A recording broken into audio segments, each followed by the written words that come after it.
Welcome to the Michigan Golfer Show.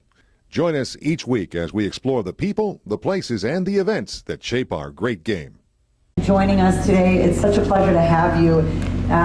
We're coming up on a first anniversary, of course, of winning here, but it's also your first win on the PGA Tour Champions. Tell the fans a little bit about what that meant for you.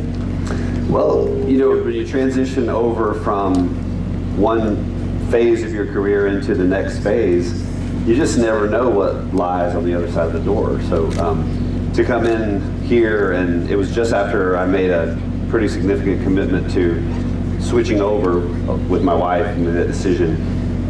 This was the first tournament after that, so it definitely confirmed that that was the right decision. But also it just confirmed to me that, you know, I definitely still had what it took to win. I mean, you don't never know, and the players out here on the Champions Tour are excellent, and they're real champions, and they've done it for a long time, and that part of the game just doesn't go away. I'll tell you, the competitive juices are still flowing, probably as strong as in the peak of your career, but what is the real difference for you between, you've now committed, kind of like you said, to playing more tournament on the PGA Tour, more events. What's the real difference? Tell us how it feels different and what the difference is among the players and the competition. It's a little bit like it was when I first started out, and maybe even before that. It's just a little more camaraderie, it's a smaller group, you know, the fields are half the size, and you just kind of know everyone personally. Everybody's more open. The PGA Tour is just a little bit more business-like, and it needs to be, because that's the players that are just going for it, you know. All their chips are in the table, in the middle, and so most of the Champions Tour players have kind of already done that, and we've earned our spot, and there's very little downside. We're just having a good time playing and get a chance to win, you know, regularly if you've got some skills, and it's just a blast, and it's a real blessing that golf gives us, because most other sports, you know, the athletes are finished by the time they're in their mid-30s or even 30. So at 52, I'm actually still looking forward to the bulk of my career on the Champions Tours. I was looking back. Well, that's such a great perspective, and we say it all the time out here in this community. Graham Blank has had the benefit of enjoying both PGA Tour competition over the history, but the last coming into 8 years in the Champions Tour, and just how much more relaxed, approachable, friendly the environment is. You really hit the nail on the head. But you've been having a great year. You've made the commitment. You're playing consistently. Already this year, 12 starts, 9 top 10s. You've been runner-up twice, and then you clinched your second win over a playoff with Retief Goosen at Insperity Invitational. Tell us, how does it feel to just see the results piling up, knowing that you're having such strong success coming out of the gate?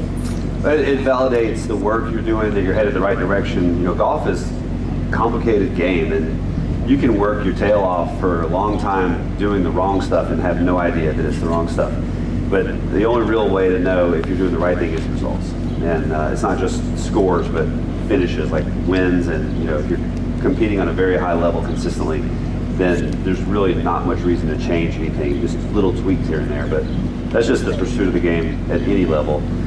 I'd say that this year has been, I would call it moderately successful, because I only have one win. I could have probably had maybe 1 or 2 more, but it's been a lot of fun. You know, even not winning is still obviously not the goal, but like, I had a great battle with Padraig Harrington at the U.S. Senior Open last week, and he won because he just played a little tiny bit better than I did at the end, and you know, it was a lot of fun, and I'm sure we'll do that many more times.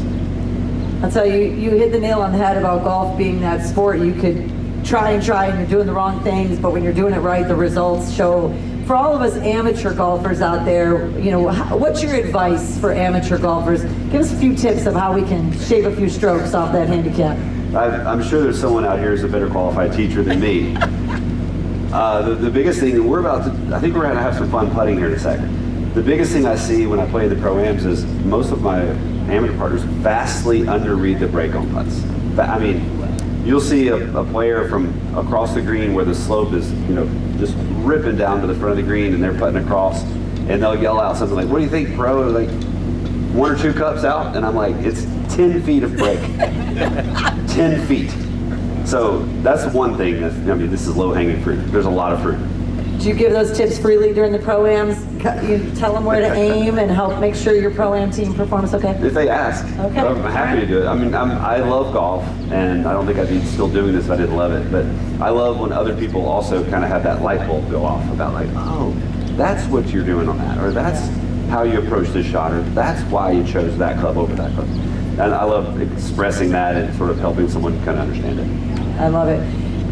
All of us can benefit, I'm sure, from some of these amateur tips, but you mentioned this stage of your life and the relaxing, the consult with the wife. Obviously, home life is pretty important right now. I know you got another grandbaby on the way. Tell us a little bit about what keeps the engine churning for you at home and where the focus lies for you now in this stage of your life. Well, it's two different engines, really. Our kids are old. We had our kids very young, and so I've got a 31 and a 28-year-old.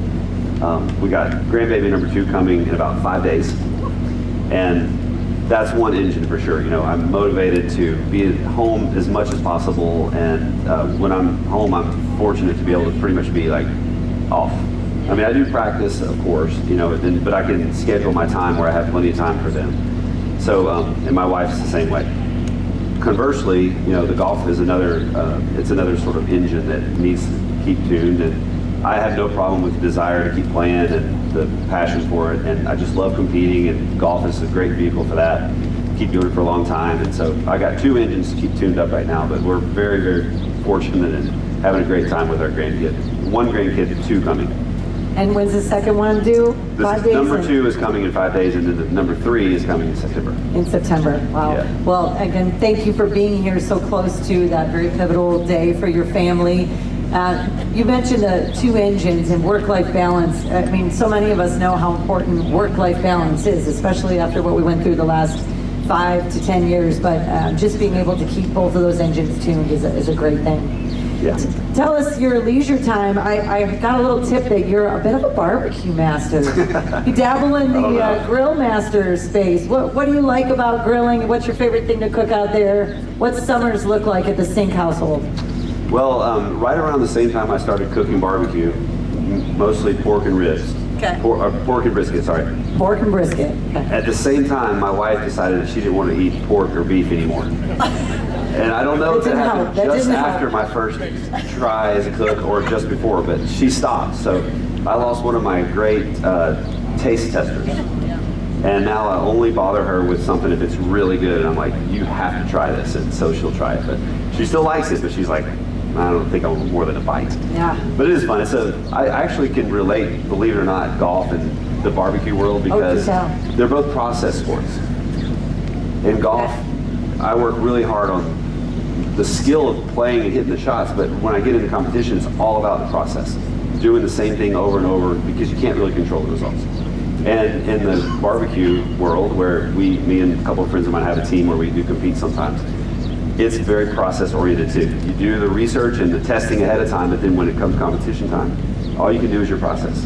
How many people are surprised to hear he's competitive in his barbecue as well? Not at all. Nobody is surprised at that because who it isn't? must flow through your veins, that competition, that urge to compete. Yeah. Have you put any medals in the barbecue chest yet? Well, in the barbecue world, the medals come more in the form of an envelope with a couple $100 bills if you're lucky. So we did claim a first place prize in ribs in the pro division one time. That's in a bunch of top 10s, but our only win is coming ribs. That's fantastic. That's fantastic. If anybody here would like to ask a question or two, Stewart, lob it out there. Feel free to throw a question out there. I'll just say, as you look to the second half of summer and we just crossed the midway point, what does your schedule look like leading up? Of course, we're about 40 days away from the Ally Challenge presented by McLaren. What is your outlook going to look like? Well, I'm going to focus on the PGA Tour Champions as I've committed to for the rest of my career at this point.